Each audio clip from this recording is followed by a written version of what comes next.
Topic कल जो हमने एलसीआर का tan फाई का वैल्यू फेस फाइंड किया था। फेस का वैल्यू क्या था?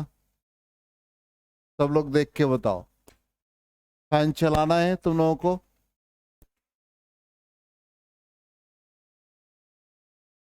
अच्छा, उधर का चल रहा है, रहने दो। हाँ, tan फाई क्या फाइंड किया था? कल का इंपेडेंस ट्रायंगल याद है? फाई का वैल्यू क्या था? चेक करो। इंपेडेंस ट्रायंगल, ये हमारा फाई था, ये आर को रिप्रेजेंट कर रहा था, ये हमारा एक्सएल माइनस एक्सी को रिप्रेजेंट कर रहा था, और ये इम्पिडेंस था। तो कल के क्लास में tan फाई हम लोगों ने फाइंड किया था XL minus XC by R, इसी को ओमेगा एल लिखा, और ये 1/ओमेगा C by R. tan phi यही फाइंड किया था, वही tan फाई यहां पर है, ओमेगा एल माइनस 1/ओमेगा C divided by whole divide by resistance. अब इसके केसेस आ जाए, क्या क्या कंडीशन है। तो पहला कंडीशन हम लोगों का एक्सएल लार्जर देन एक्सी, ये सबस्क्रिप्ट में है। tan फाई के वैल्यू में यदि आप एक्सएल मतलब इंडक्टिव डोमिनेटेड सर्किट होगा, इंडक्टेंस डोमिनेट कर रहा है, इसका मतलब एक्सएल का वैल्यू एक्सी से ज्यादा है। यदि एक्सी का वैल्यू एक्सएल से ज्यादा होगा तो कैपेसिटिव डोमिनेटेड सर्किट होगा, मतलब इंडक्टर का वैल्यू ज्यादा है, इसलिए हम उसको कहते हैं इंडक्टिव डोमिनेटेड सर्किट। तो यहां पर एक्सएल का वैल्यू इस एक्सप्रेशन में यदि लार्जर होगा तो tan फाई का वैल्यू पॉजिटिव होगा, tan फाई बिकम्स पॉजिटिव। और पॉजिटिव का मतलब किस क्वाड्रेंट में रहेगा? फर्स्ट क्वाड्रेंट में, 0 और 90 के बीच लाई करेगा। इसका मतलब omega L is larger than 1/ओमेगा सी। ठीक, तो पहला कंडीशन ये आ गया। तो करंट यहां पर एक्सेल है तो ऑब्वियसली वोल्टेज लीड करेगा। ठीक, तो करंट लैग्स बिहाइंड हो जाएगा, और ये क्या लिखा हमने? Inductive dominated circuit. Second condition आ जाओ। इसी तरह से एक्सी लार्जर देन एक्सएल, तो कैपेसिटिव डोमिनेटेड सर्किट, इसका मतलब tan फाई के एक्सप्रेशन में डालोगे तो एक्सी लार्जर होगा, तो ये tan फाई नेगेटिव आ जाएगा। और tan फाई नेगेटिव का मतलब वो सेकेंड क्वाड्रेंट में चला गया, 90 और 180 के बीच फेज डिफरेंस आ जाएगा। तो पहले हम फर्स्ट सेकंड से बात करें ना, पहले उसको थर्ड में ले जाएगा, सीधे फोर्थ में थोड़े ले जाएंगे। ठीक, तो ये सर्किट कैसा बन गया? कैपेसिटिव डोमिनेटेड सर्किट बना। अब कैपेसिटेंस लीड कर रहा है, इसका मतलब कैपेसिटेंस में करंट लीड करता है और वोल्टेज लैग्स बिहाइंड। ठीक, थर्ड कंडीशन, एक्सएल और एक्सी दोनों इक्वल हो जाए। एक्सएल एक्सी इक्वल हो जाएगा तो tan फाई का वैल्यू 0। ठीक, इसका मतलब वहां पे नो एक्सएल नो एक्सी, इसका मतलब ना इंडक्टिव है और ना कैपेसिटिव डिवाइस है, ओनली रेजिस्टेंस है। तो जब भी फेज डिफरेंस 0 डिग्री देगा वो सर्किट क्या होगा? रेसिस्टिव सर्किट होगा, रेजिस्टेंस डोमिनेटेड सर्किट होगा। इसलिए थर्ड कंडीशन में क्या हो जाएगा? करंट और वोल्टेज दोनों सेम फेज में हो जाएंगे, और यहां पर circuit behaves like a purely resistive circuit. समझ में आ गया? अब आ जाए रेजोनेंस। एसी सर्किट में रेजोनेंस क्या होता है? तो यहां पर देख लीजिए, एक्सएल और एक्सी यदि इक्वल हो जाए तो tan फाई का वैल्यू 0 डिग्री। ठीक, अब ये इंपेडेंस कहने का मतलब क्या है, ध्यान से समझेंगे, बहुत इजी है इसको समझना। करेंट का value total EMF bye impedance. अब यहां पर इंपेडेंस का मतलब √R² plus omega L - 1 by omega C का होल स्क्वायर। हमको करंट को मैक्सिमाइज करना है, तो ये जो क्वांटिटी डिनोमिनेटर में है जिसको हम इंपेडेंस कहते हैं, वो मिनिमम होना चाहिए।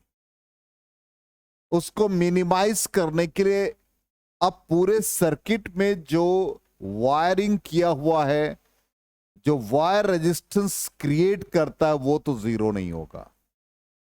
अब इंडक्टेंस और कैपेसिटेंस के बीच का एक्सप्रेशन, ये क्वांटिटी को हम मिनिमाइज मतलब जीरो कर दें, means omega L = 1 by omega C, तब करंट क्या होगा, मैक्सिमम हो जाएगा। तो E = नीचे जो क्वांटिटी है क्या रिप्रेजेंट करेगा, R को। इसका मतलब यहां पर ये मिनिमम हो गया इंपेडेंस, या तो हम इसको इस फॉर्म में लिख दे Z मिनिमम, और Z मिनिमम का मतलब क्या है, R। तो करंट इस कंडीशन में मैक्सिमम होके क्या वैल्यू देगा, ईएमएफ बाई रेजिस्टेंस देगा। इसका मतलब ये इंपेडेंस जो बना वो क्या हुआ, सर्किट का मिनिमम हो गया, और करंट क्या हो गया, मैक्सिमम हो गया। और इसी कंडीशन को हम लोग क्या कहते हैं, रेजोनेंट कंडीशन, और फ्रीक्वेंसी रेजोनेंट फ्रीक्वेंसी। जिस फ्रीक्वेंसी पर एक्सएल और एक्ससी इक्वल हो जाए, इसका मतलब यहां पर ओमेगा = ओमेगा आर हो जाए, तो ये omega R L = 1 by omega R C, then omega R² = 1 by L C, omega R = 1 by √LC। इसी को हम लोग रेजोनेंट फ्रीक्वेंसी कहते हैं, रेजोनेंट एंगुलर फ्रीक्वेंसी। यदि रेजोनेंट फ्रीक्वेंसी निकालने के लिए कहा जाएगा तो हम इसको 2 पाई न्यू आर लिख देंगे। ओमेगा का वैल्यू 2 पाई न्यू होता है, तो 2 pi nu R = 1 by √LC।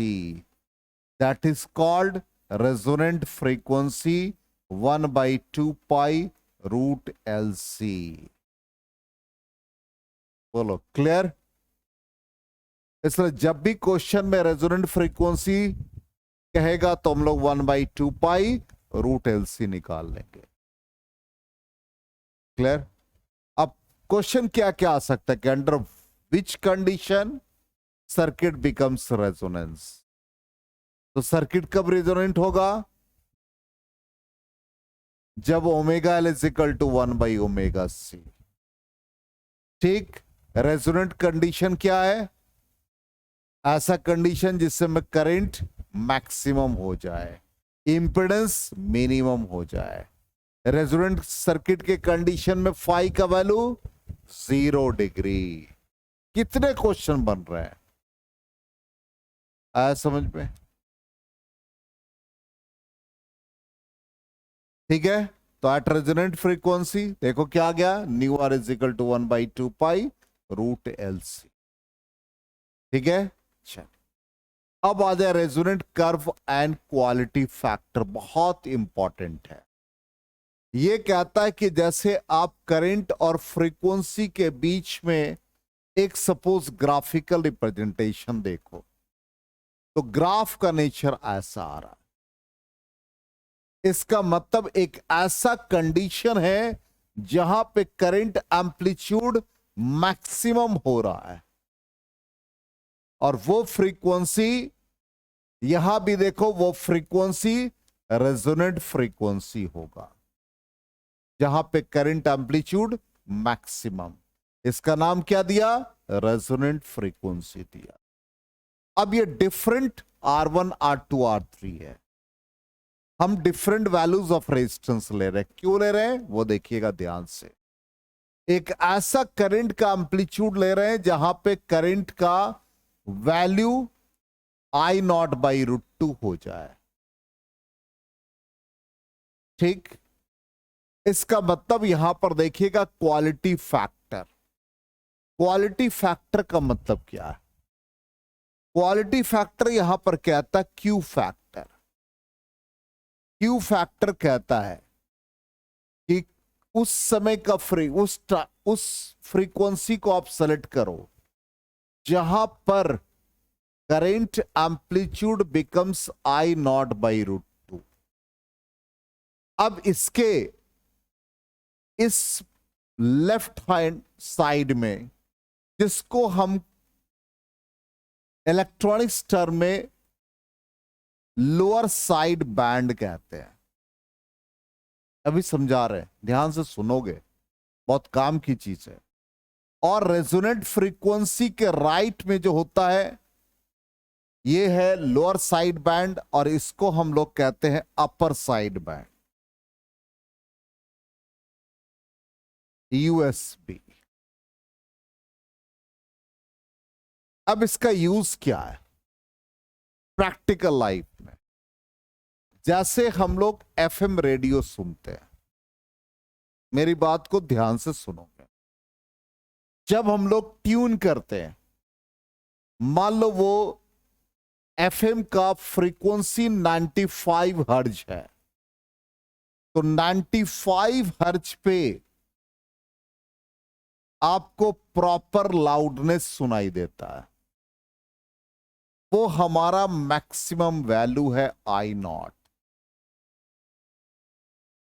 लेकिन उससे थोड़ा कम होता है तो वो सिग्नल रिसीव करने लगता है।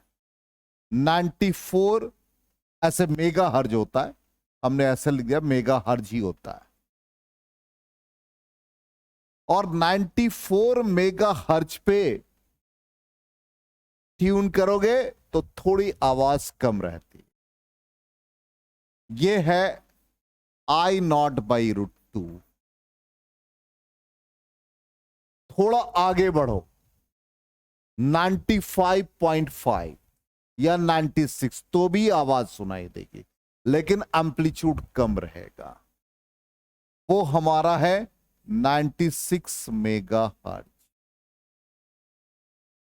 ये हमको देता है रेजोनेंट फ्रीक्वेंसी, जिससे में करंट एम्पलीट्यूड मैक्सिमम होता है। और जहां से सिग्नल रिसीव कर रहा है लेफ्ट हैंड साइड, या आप कह सकते हैं lower value, lower side band, और इसको हम लोग यहां पर, ये पूरा यहां से एक्सिस से ये वैल्यू हमारा ओमेगा आर है। ये डिफरेंस इन फ्रीक्वेंसी है डेल्टा ओमेगा। इसका मतलब ये जो वैल्यू हमको ओमेगा 1 देगा, ये ओमेगा आर में डेल्टा ओमेगा घट जाएगा। यहां से यहां तक क्या ये ओमेगा 1 है, ये क्या दे रहा है ओमेगा 2। इसका मतलब डेल्टा ओमेगा इसमें ऐड हो रहा है, तो ये क्या दिया ओमेगा 2, जिसका वैल्यू क्या बन गया omega R plus delta omega. समझ में आ गया? अब यहां पर क्वालिटी फैक्टर को हम लोग डिफाइन करते हैं। यहां पर कहता है कि जहां पर करंट एम्पलीट्यूड मैक्सिमम होगा तो वो हमारा रेजोनेंट फ्रीक्वेंसी हो गया, divided by difference in frequency. इसी को हम लोग कहते हैं quality factor. It is defined as the ratio of resonant frequency to the difference in frequency, difference in frequency at which current amplitude becomes I naught by root 2। वो difference frequency का लेना जहां पर current amplitude becomes I naught by root 2।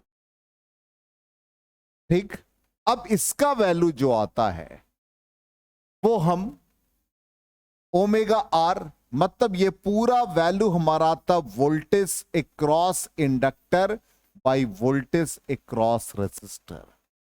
ये value हम लोग लिखते I R M S XL, और ये लिखते हैं I R M S R. XL का मतलब ओमेगा एल। अब रेजिस्टेंस का वैल्यू क्वालिटी फैक्टर के फॉर्मूला में डिवाइड है। जितना कम रेजिस्टेंस होगा उतना ज्यादा क्वालिटी फैक्टर होगा। अब ग्राफ में देखो और एम्पलीट्यूड देख करके बताओ कहां पर क्वालिटी फैक्टर सबसे ज्यादा। पहले वाले ग्राफ का, R1 वाले का पीक वैल्यू लार्जर है, शार्पनेस ज्यादा उसका। दूसरे वाले का क्या है, कम है। देखो यहां, अरे पीक वैल्यू देखते जाओ, और यहां खबर क्या है, कम। क्वालिटी फैक्टर के फॉर्मूला में रेजिस्टेंस क्या है, डिवाइड। जितना कम रेजिस्टेंस उतना ज्यादा शार्पनेस। समझ में आ गया। तो आपको कहेगा कि क्वालिटी फैक्टर के लिए 3 ग्राफिकल रिप्रेजेंटेशन है। रेजिस्टेंस का ऑर्डर बताइए, या ये पैटर्न दे देगा कि अगर रेजिस्टेंस का सीक्वेंस क्या होगा। तो R1 less than R2 less than R3। इसका मतलब क्वालिटी फैक्टर क्या बताए, it measures the sharpness of resonance. Resonance जो मिला हमको कहां पर मिला, ओमेगा आर पे, वो इसके शार्पनेस को बताता है। शार्पनेस का मतलब कहां पर ग्राफ शार्प है, कहां पर पॉइंटेड है। जहां ज्यादा एम्पलीट्यूड होगा वो ग्राफ, वो शार्पनेस हमको क्वालिटी फैक्टर बताएगा।